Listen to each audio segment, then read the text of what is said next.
Hey, welcome back to the Black and Gold Standard Podcast. And today we want to talk Mike Tomlin. This show actually supposed to went on yesterday, but we had a snowstorm and I was out there plowing snow, trying to get in my driveway. But anyway, so yeah, I want to get into Mike Tomlin and just talk about the situation with him. It's an end of an era. 19 years. That's a very long time coaching, especially in the NFL, where Jerry Glanville always said it. NFL stands for not for long, and most coaches do not see 19, almost 20 years in one, at least with one team. I would say. So, with that said, let's just kind of dive into it and kind of talk about some of my opinions and why what happened and just my beliefs on why it happened. So with that said, let's get right into it here.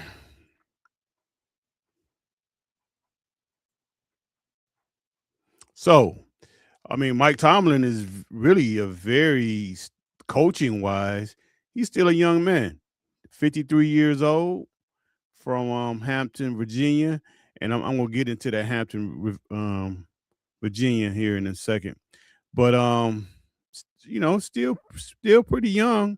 I mean, I know a lot of teams are going with the younger guys, but he's not ancient, so I'm quite sure he's going to take this year, well, next year off, but I'm quite sure the fire may get rekindled and he may want to coach again, and if he does, um I don't see a problem with a team, you know, jumping right back on him. The only thing about it is if you're going to do that, you know, a year off is cool, but when you if you're out more than a year, I mean, this game is so fluid and with the players and I mean, you start missing a year, 2 years. I think a lot of teams kind of don't want to mess with you then. And the game, this like I say, this game is just changing so much and so fast. You miss out on those years. It kind of passed you by a little bit. I mean, it passed you by while you were in the game. So definitely not in it and not being well, he'll be around it. I'm guessing he would go to TV and that probably gives him an opportunity, to take a year off and get an opportunity to see how other teams do things and like I say, he'll be able to keep up with the players and see the going ons and I think next year, if he decide that he want to get back into coaching, I could definitely see it. I could definitely see that. Like I say, 53 years old. That's pretty young, coaching wise.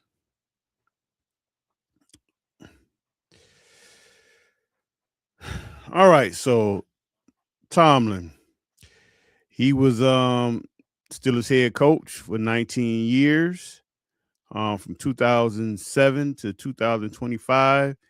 He was 193 and 114 for a 628 winning percentage. Um, that playoff record was not too hot. 8-12 in the playoffs, 400% winning percentage, and out of the 19 years, he made the playoffs 13 times. So from that standpoint, yeah, you would want to see a better playoff record, but you know, to get to the playoffs 13 out of 19 times, that's not bad. That's not bad. I mean, a lot of franchise out there would definitely take that. Would definitely take that. Like I say, just kind of wanted to see that playoff a little better. a little better than what it was, but it is what it is with that.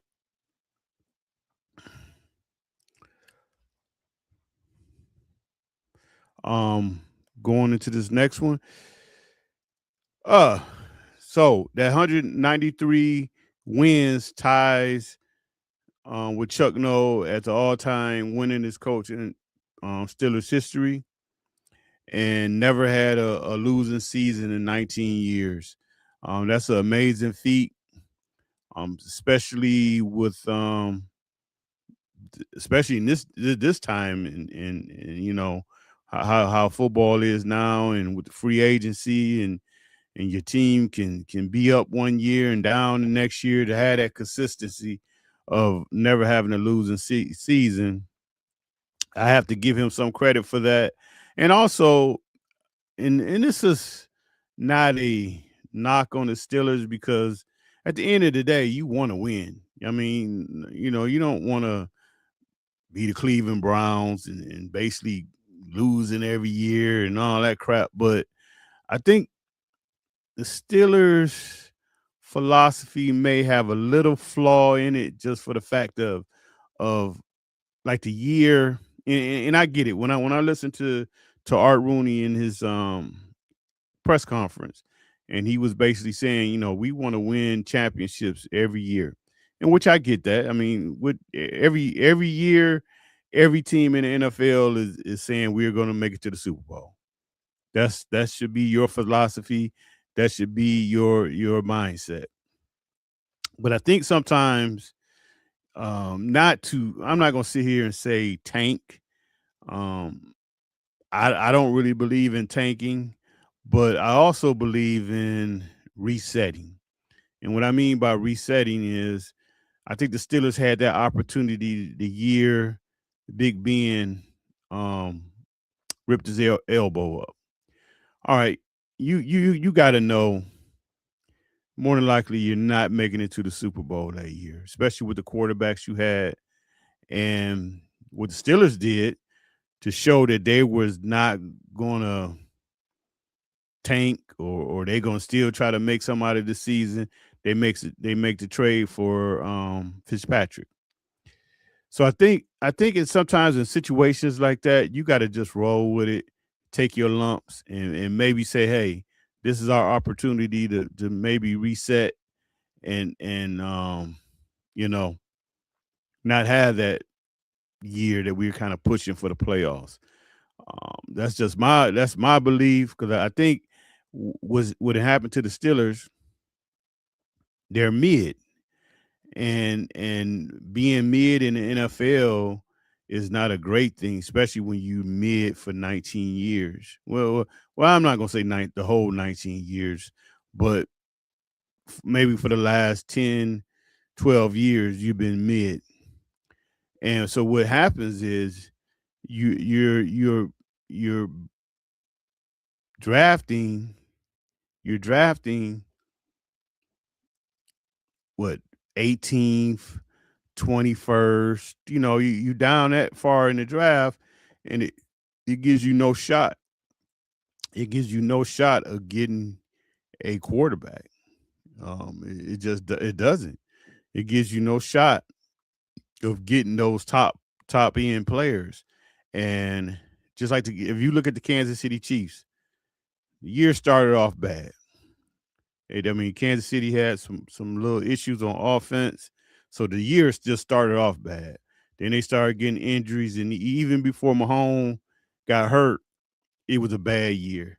And the Chiefs basically had wrote this year off. I mean, I'm not going to sit there and say they went out there and tanked, but they basically just wrote this year off.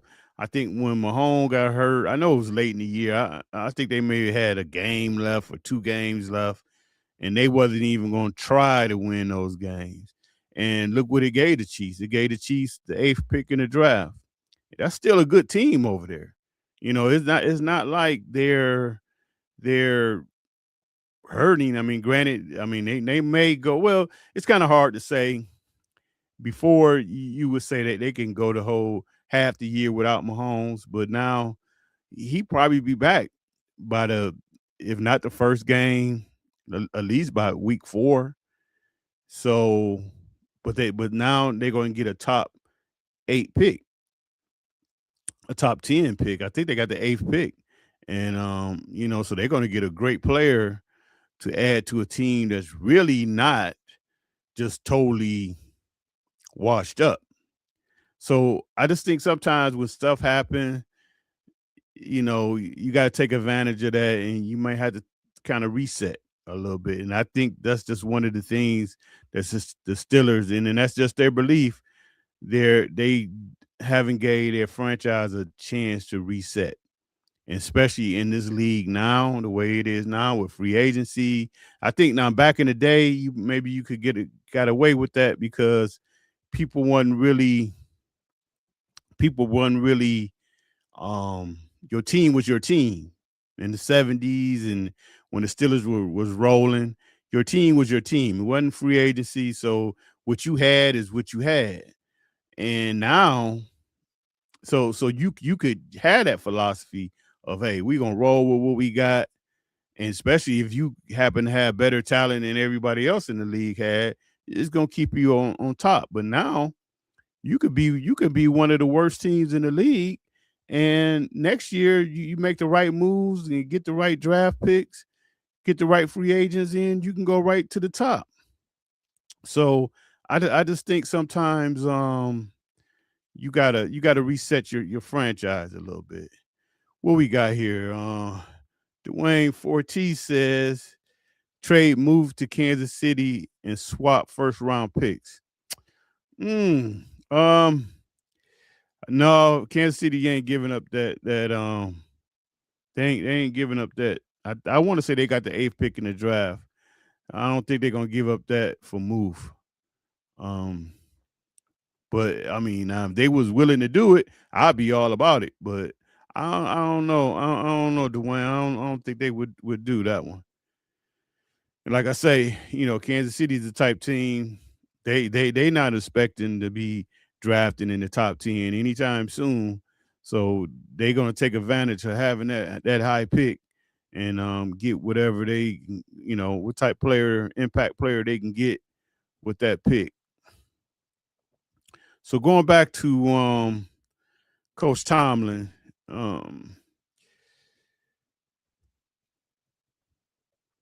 um, so that 628 winning percentage, he's first all time in Steelers history. That's a great stat to have. Um, that comes with longevity, and like I say, doing that for 19 years. It's not like this is a guy that coached for 5 years and bailed out. I mean, 19 years is a long time, and that's a lot of wins. That's a lot of wins to get to that point. Um, Coach Tomlin, 2 Super Bowl appearances, won one in 2010. Um, and I didn't really get deep into it, but we hear that he's a Hall of Fame coach, and I had kind of just looked up some stuff of coaches that's in the Hall of Fame. I mean, I guess because his 193 wins got him 10th all time.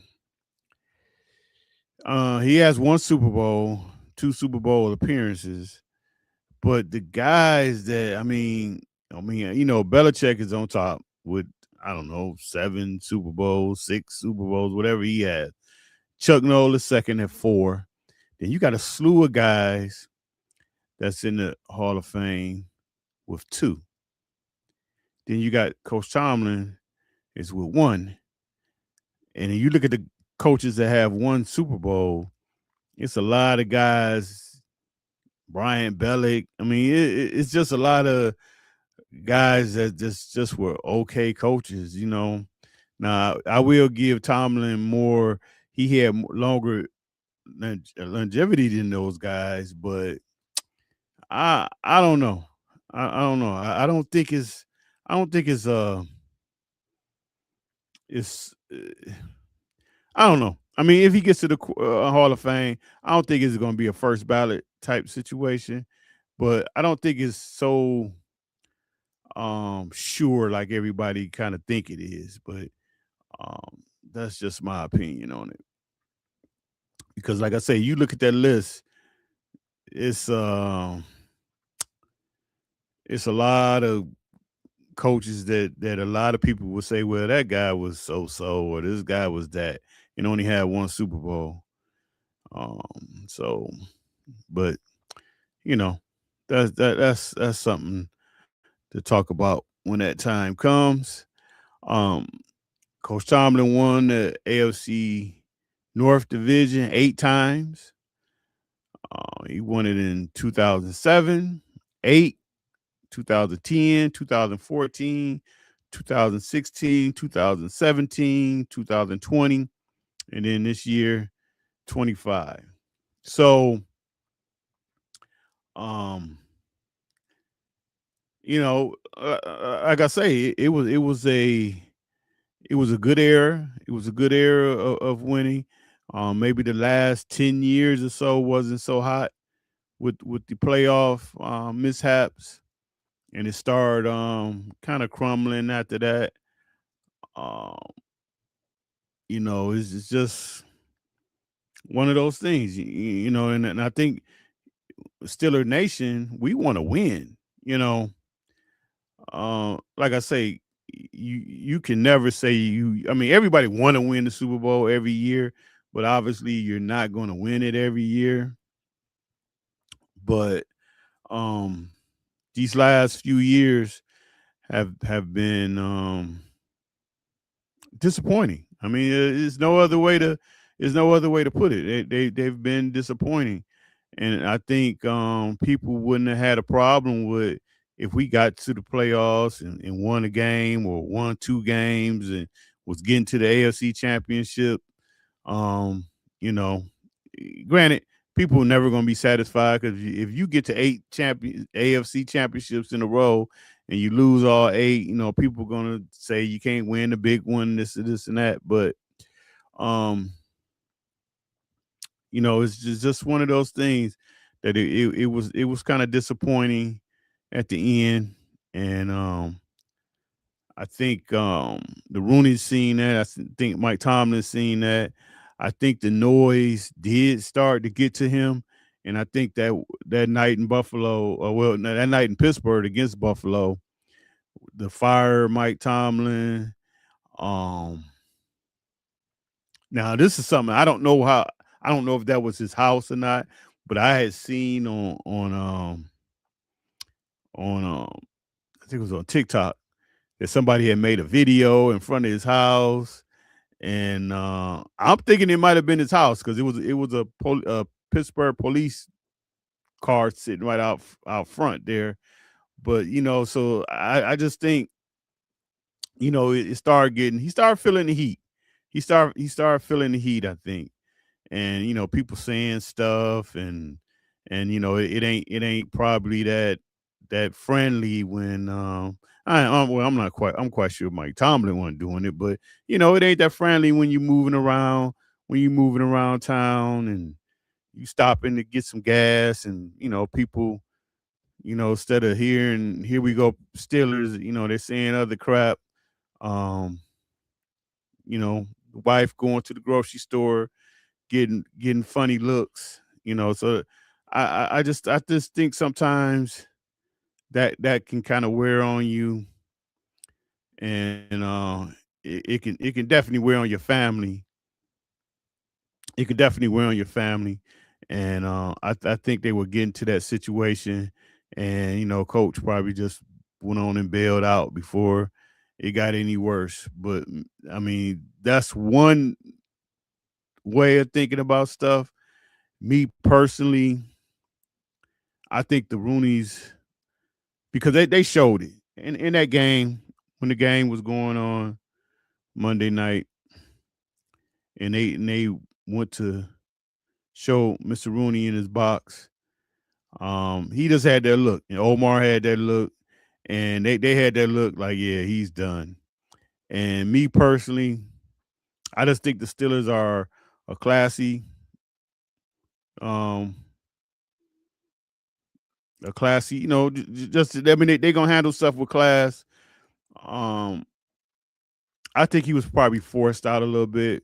I think the meeting they had, it was probably kind of known, and one of their MOs that they definitely do because they did it with Chuck Noll is probably came to him and said, "Hey, we need changes on your coaching staff, and these are the changes that you have to do."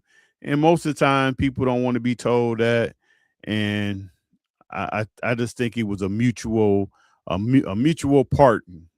I just don't think Coach Tomlin just woke up.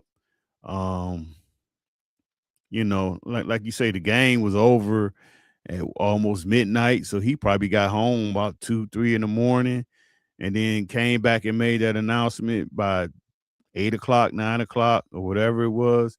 Well, we had the meeting with the Roonies, and then addressed the team. That was pretty quick, so that was already pretty much known to him, and I still believe that that game against Baltimore, if that kick goes straight down the middle, I think Mike Tomlin would have been done then. And I think Harbaugh and Tomlin kind of knew that that game was for their jobs, and Tomlin survived an extra week. So this is another thing. Uh, 9 years consecutively without a playoff win. Again, that's just unacceptable. That's unacceptable, especially for the Steelers standard. Not for every team. Not for every team, especially if you're finishing over 500. But the standard the Steelers have, that's just unacceptable, and you can't look past that. You can't look past that, and I think that was the biggest thing that ended his coaching here was the playoffs, not getting it done, and they gave him a lot of money as far as the players that he wanted to bring in, and couldn't get it done. Couldn't get it done. A lot of times lost in embarrassing ways and embarrassing situations, and like in anything, it's gonna be accountability to that type stuff, and it cost him his job. It cost him his job at the end of the day. Um, you 0-7 in your last playoff games. The last playoff win was in 2016. I mean, just unacceptable stuff that um you know that most owners is not even gonna let you get to that. Not even gonna let you get to 0-7. You probably about three playoff losses in a row. They're ready to get rid of you, and most teams are doing that. I think sometimes the Roonies are loyal so much that it's a bad thing. But I get it. They want to be consistent. They want to no don't have a rotating door at the whole head coaching position. So like I say, I understand it, but at some point, it just tends to be too much. And I thought this stat here was just definitely one that probably ate at Coach Tomlin, but definitely ate at the Roonies. You were 0-4-1 versus teams at least 8 games under 500 in your last 5 games that you played against them. That to me, that's a lack of not being prepared. And I understand the NFL. I understand the NFL on any given week you can lose to somebody, but that's just again that was an unacceptable thing, and you just got to find a way. I would love to see what Kansas City record is against those type teams like that. um especially when you're trying to fight for playoffs and losing to the Cleveland Browns the way they did before the Baltimore game. Those type things are just unacceptable. So before I get out of here, I just wanted to say this. I thought Mike Tomlin probably would want to coach again, but it does seem like he's gonna sit out a year. But just think about this.